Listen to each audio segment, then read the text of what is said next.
A Polícia Federal deflagrou hoje uma operação para combater um esquema bilionário de fraudes no INSS baseado em descontos não autorizados em aposentadorias e pensões.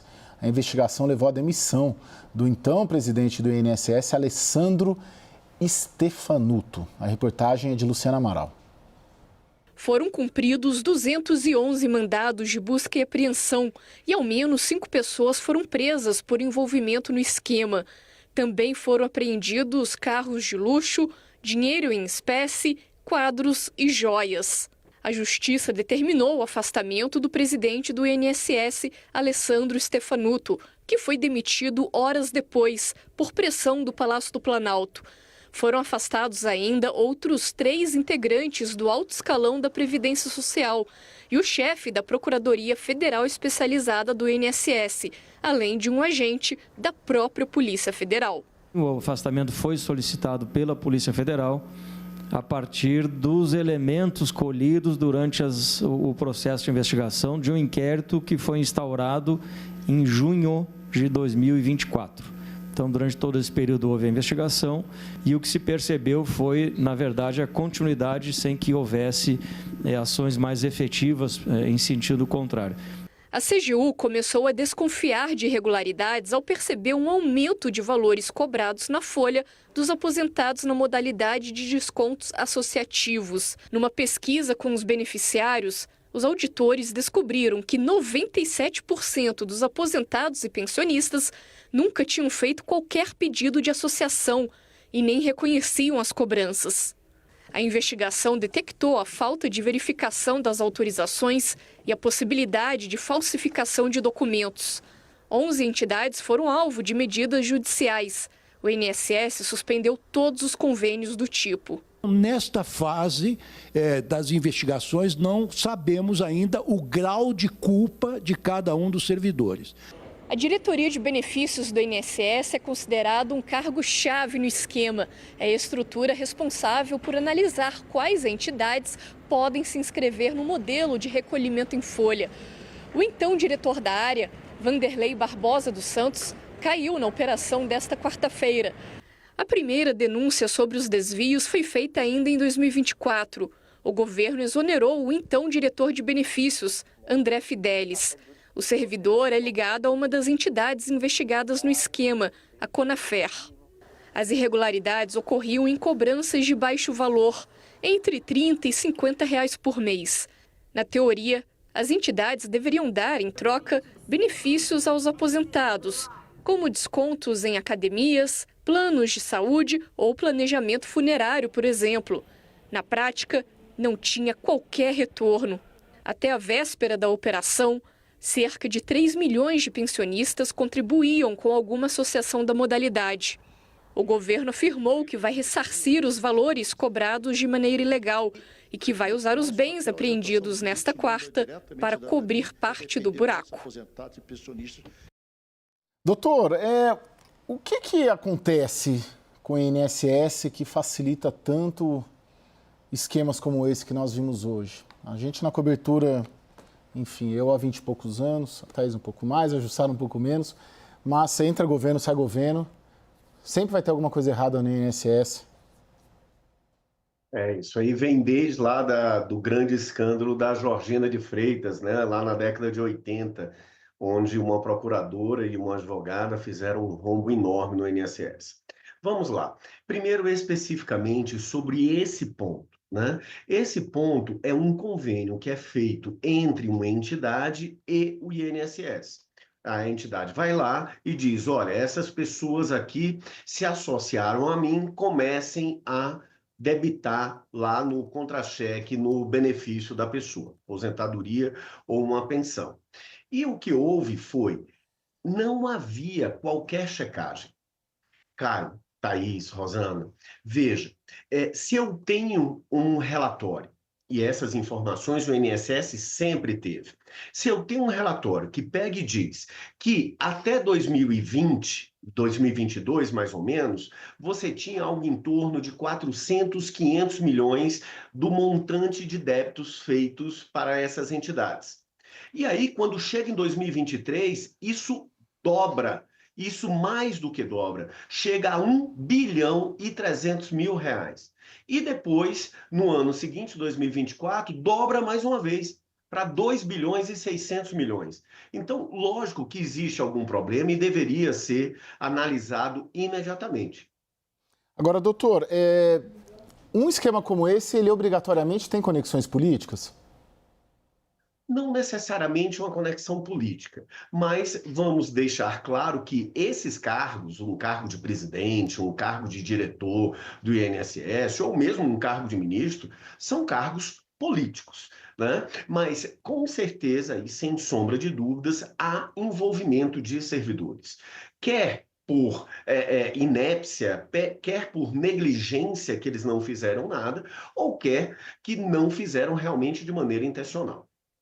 Agora, Jussara, como que o governo operou? Eu fiquei com a impressão hoje que os ministros, alguns ministros, o governo e as informações de bastidores era o governo meio quase comemorando a operação, porque o esquema, a investigação vinha de 2019, portanto era o governo Bolsonaro. Mas daí, ao longo do dia depois, começou a aparecer outras informações.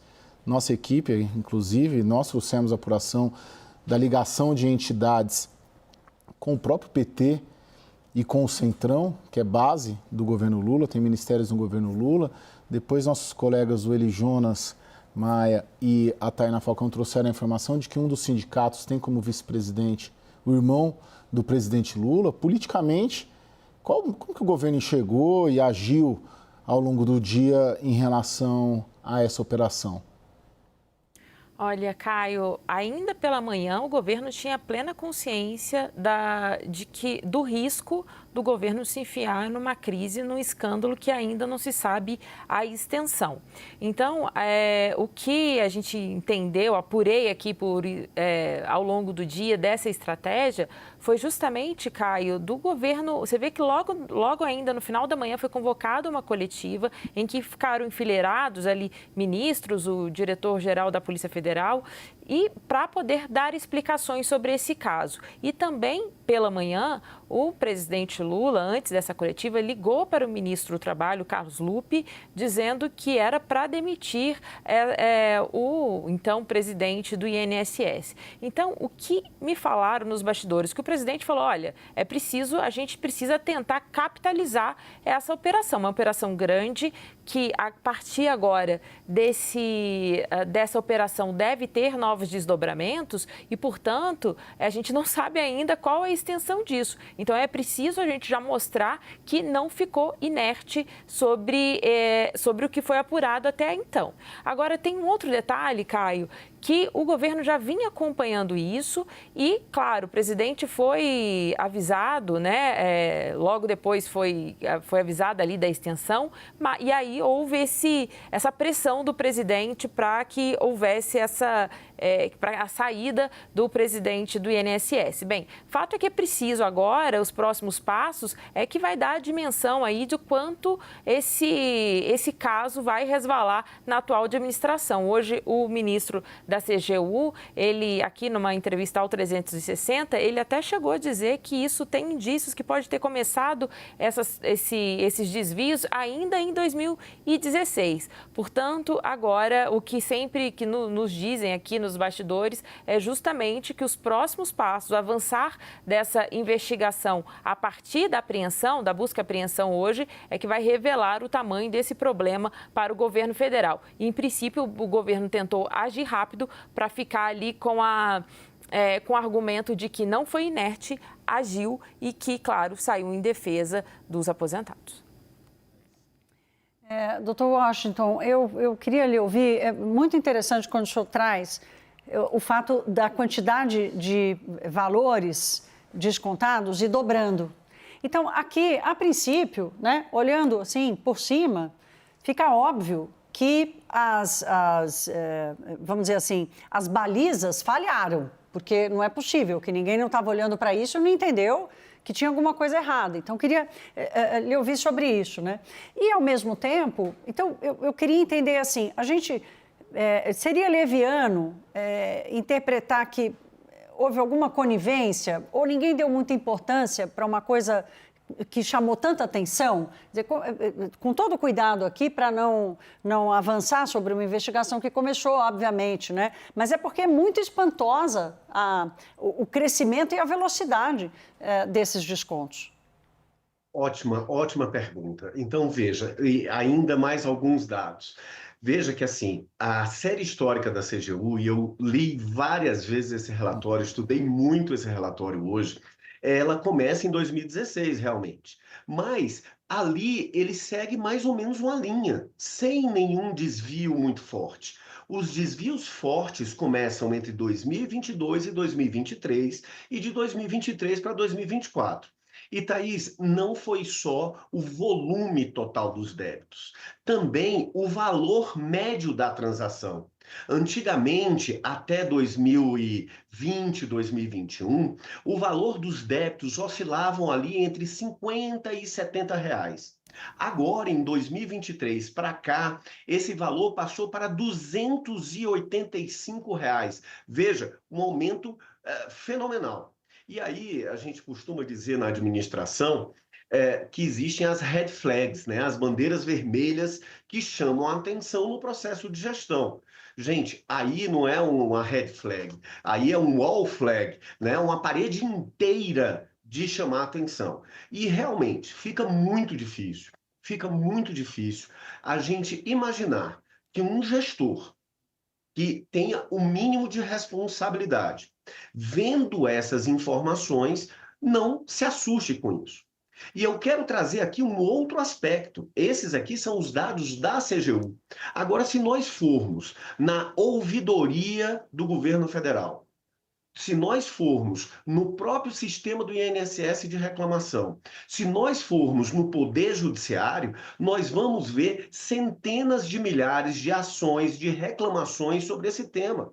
Gente, o que tinha que acontecer, Thaís, era suspender imediatamente o convênio. Se eu tenho um convênio com a associação e começa a ter reclamação dela, opa, suspende. E você, associação, vai ter que provar que está certa. E para encerrar, e desculpa eu me alongar um pouco na tua resposta, mas a pergunta foi muito boa, nós temos ainda um outro aspecto. Na pesquisa feita pela CGU, 98% das pessoas que foram ouvidas viraram e disseram: nem conheço essa associação. Mais ainda, pessoas que a associação levou para o INSS a ficha de inscrição, essas pessoas, 82% viraram e disseram: não sei o que é isso, não assinei, essa assinatura não é minha. Então, assim, a história está ainda muito mal contada. Ô, Jussara, daqui em diante, o próprio presidente que caiu, pelo menos os relatos que eu tive, foi de um sujeito que domina a área e sério, pelo menos foi o que me disseram, que o problema maior estavam em gestores anteriores. Me falaram do tal de Fidelis, né, que foi um diretor no primeiro semestre do governo Lula e que autorizou e fez muitas cooperações com todas essas entidades. Enfim, daqui em diante, o que o governo quer fazer com o INSS? Ele não tinha ninguém ali para segurá-lo também, a ponto de mantê-lo no cargo. A gente viu que o Carlos Lupe tentou, de alguma maneira, resistir a essa queda, mas a gente sabe que a ligação do presidente que caiu é com o PSB de bola daqui de São Paulo. Como que fica politicamente a situação do Instituto? Olha, Caio, há uma pressão, claro, sobre o próximo nomeado. Há uma pressão também sobre o ministro Carlos Lupe. Claro que no meio da tarde, depois do presidente Lula ter pedido a demissão do presidente do INSS, o que começou a circular é que o próprio presidente do INSS, a partir dessa operação, tinha decidido deixar o cargo. Mas fato é que no governo, que inclusive... falar governo, mas integrantes da CGU e também da Polícia Federal, o que dizem é o seguinte, que ainda no começo do ano passado, já tinha tido uma auditoria e já tinha sido emitido alertas sobre esses desvios, sobre essas fraudes, sobre, inclusive, como disse o professor, sobre essas inúmeras reclamações e ações espalhadas pelo país. Então, diante disso que se fez essa operação, que é considerada uma das maiores aqui da CGU, né, com o envolvimento da CGU e agora com a PF, que entrou depois nesse caso, nessa apuração. Mas fato, chamando a atenção sobre a participação, não apenas do agora ex-presidente do INSS, mas dos outros servidores, aqui havia, de alguma forma, uma inércia ou leniência em relação ao que a auditoria havia apontado como irregular. Então, agora, claro que a gente observa um cuidado ali em falar qual é a participação do ex-presidente e desses servidores. Primeiro porque dizem que se a Polícia Federal pediu o afastamento é porque há indícios, mas não se sabe, todo esse inquérito está em sigilo, então não detalharam exatamente o que foi. Mas o que chama a atenção, inclusive daqueles que atuam na CGU, dos servidores da CGU que atuam nesse caso, é que havia tido essa auditoria, havia tido este alerta e que nada havia sido feito. Então, este é o cuidado agora, ainda muitas respostas a serem dadas e a CGU também esperando isso para tomar ali os próximos passos. Quanto agora, fica aguardando qual será o novo presidente do INSS e como vai blindar a instituição, porque se sabe se é algo recorrente, é preciso dar uma nova cara e mostrar que é o seguinte, que isso não vai se voltar a se repetir, algo que a própria CGU indica ter começado em 2016. Doutor, para finalizar, o senhor prevê que esse caso será estendido, deve ter muitas ramificações, a gente vai continuar acompanhando esse caso por muitas semanas ainda? Com certeza, né? Até porque nós não temos ainda todas as informações.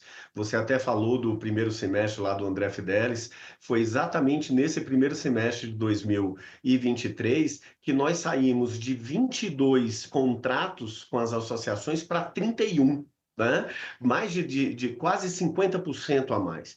Então, isso ainda vai desenrolar muito, porque envolve muitas pessoas que estão sendo afetadas, nem sequer sabem ainda, e até me permita, sugiro você que está nos assistindo agora, se você tem um benefício, ou tem sua mãe, seu pai, sua avó, peça para ele entrar no Meu INSS e tirar o extrato, né, o contra-cheque dele, e ali vai vir um ou outro débito que vai aparecer nesse contra-cheque e você tem que verificar se você autorizou ou não. Ainda muita água vai rolar, Caio.